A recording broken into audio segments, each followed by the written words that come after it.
Hello, my name is Reese Watson, and this is my protein modeling project. So for the project, I was assigned type 1 collagen. Type 1 collagen is the most commonly found protein in the human body. It's a structural protein usually found in bones and tendons for strengthening them. Type 1 collagen can be found primarily in fibroblast and osteoblast cells, and is also present in plant and animal cells. So here is my 3D model of a type 1 collagen.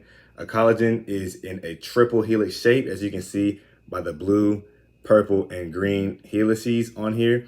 And those represent a long chain of amino acids. The most common acids found in type 1 collagen are glycine and proline, also hydroxyproline, which is a special kind of proline.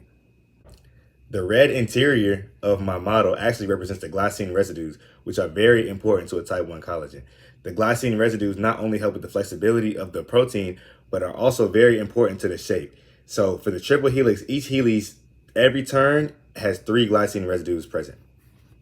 Although your average type 1 collagen protein is bendable and flexible, they usually compound on top of each other to create strength within tendons and bones.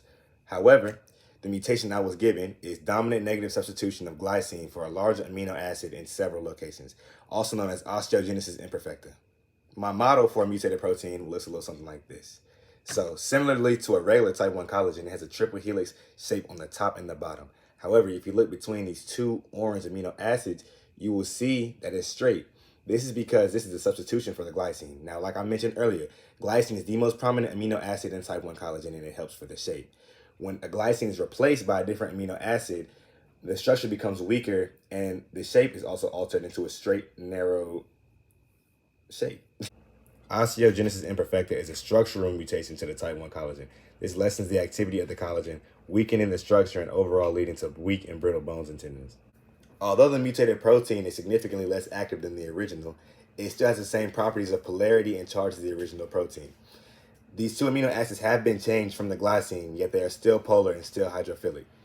Inside of the helices, there are hydroxyl, carboxyl, and amino groups, which are all 3 polar. The charge has not been changed either, and the protein is still neutral.